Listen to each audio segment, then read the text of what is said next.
Zee 24 तास एक पाऊल पुढे। इंडोनेशियामध्ये पुन्हा भूकंपाचे धक्के जाणवलेत। दुसरा भूकंप 8.1 रिश्टर स्केल इतका मोजला गेलाय। तसंच भारतातील चेन्नई गुवाहाटीमध्येही भूकंपाचे धक्के जाणवलेत। आपण पाहतोय पुन्हा एकदा इंडोनेशिया भूकंपाने हादरलंय। काही वेळापूर्वीच 8.7 रिश्टर स्केलचा पहिला भूकंपाचा धक्का इंडोनेशियाला बसला होता। आता पुन्हा 8.1 रिश्टर स्केल इतका तीव्रतेचा भूकंपाचा धक्का इंडोनेशियात जाणवलाय। त्याचबरोबर भारतात चेन्नई गुवाहाटीमध्ये सुद्धा पुन्हा भूकंपाचे धक्के जाणवलेत, मात्र ते सौम्य धक्के आहेत। आपण अधिक माहिती घेऊयात। आमचे प्रतिनिधी विनोद पाटील सध्या आपल्या संपर्कात आहेत। विनोद, पुन्हा एकदा 8.1 रिश्टर स्केलचा भूकंप झाल्याचं समजतंय, काय अधिक माहिती आहे? 8 मिनिटांनी पहिला भूकंप ज्या बेटावरती आला होता इंडोनेशियाच्या उत्तरेला, त्याच बेटावरती आता तब्बल 60 किलोमीटर खोलवरती समुद्रात या भूकंप पुन्हा एकदा झालेला आहे। याची तीव्रता 8.1 आहे। सुरुवातीला आलेल्या भूकंपाच्या तीव्रतेपेक्षा याची तीव्रता कमी आहे। त्याच्यामुळे सुनामीची कुठलीही शक्यता नाही आणि इंडोनेशियाचे अध्यक्ष यांनी देखील सुनामीची शक्यता फेटाळून लावली आहे। सुनामीची कुठलीही शक्यता नाही, त्याच्यामुळे पॅनिक होण्याचं कारण नाही असं त्यांनी आताच स्पष्टीकरण दिलेलं आहे। परंतु या भूकंपाचे सौम्य झटके पुन्हा एकदा चेन्नईला देखील जाणवलेले आहेत। त्याच्यामुळे अजून काही पुन्हा भूकंप उद्भवेल का, भूकंप होईल का अशी शक्यता नुकताच तरी व्यक्त करण्यात येत आहे। परंतु या भूकंपामुळे सुनामीची कुठलीही शक्यता नाही। भूषण, नक्कीच 8.1 रिश्टर स्केलचे धक्के पुन्हा एकदा इंडोनेशियामध्ये जाणवलेले आहेत, भूकंपाचे धक्के। मात्र विनोद, भारतामध्येही चेन्नई गुवाहाटीमध्ये या भूकंपाचे धक्के जाणवलेत, सौम्य प्रमाणात जाणवलेत।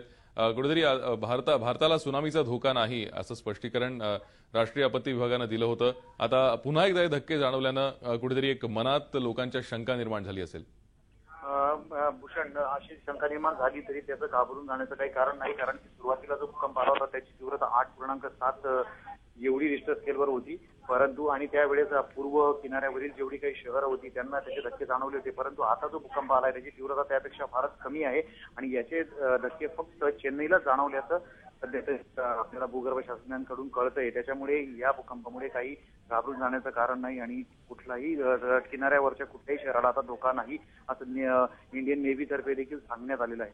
भूषण, नक्कीच विनोद, आपण एकूणच बघितलं तर 8.7 रिश्टर स्केलचा पहिला धक्का इंडोनेशियाला बसला भूकंपाचा, त्यानंतर 8.1 रिश्टर स्केलचा दुसरा धक्का इंडोनेशियाला बसला।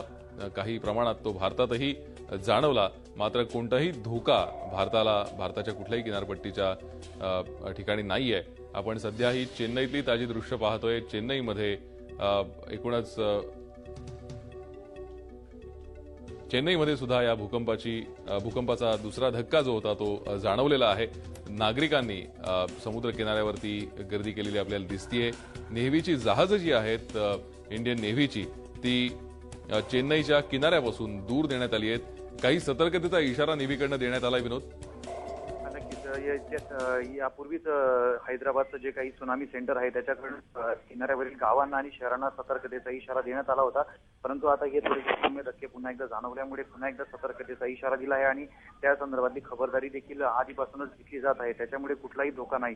सगळ्यात महत्त्वाची गोष्ट म्हणजे आधीचा जो भूकंप आला होता त्याची खोली समुद्रात 30 किलोमीटरवर होती आणि आताची जी खोली आहे ती 60 किलोमीटर पर्यंत गेली, म्हणजे तब्बल दुप्पट अंतर खोलवर असल्या कारणाने याची तीव्रता कमी आहे। त्याच्यामुळे याच्यापासून सध्या तरी कुठलाही धोका नाही। भूषण, धन्यवाद विनोद या सविस्तर माहितीसाठी। आपण पाहतोय चेन्नईमध्ये पुन्हा एकदा भूकंपाचे धक्के जाणवलेले आहेत, त्याचबरोबर गुवाहाटीमध्ये सुद्धा हे धक्के जाणवलेले आहेत। इंडोनेशियामध्ये 8.1 रिश्टर स्केलचे धक्के जाणवलेत, मात्र हा भूकंप समुद्राच्या खाली 60 किलोमीटर अंतरावरती झाल्याने याचा फारसा धोका नाही। त्याचबरोबर भारताला सुनामीचा कोणताही धोका नाही, मात्र चेन्नईतली नेव्हीची जी जहाजं आहेत ती किनाऱ्यापासून दूर नेण्यात आलेली आहेत। इंडियन नेव्हीला सतर्कतेचा इशारा देण्यात आलेला आहे।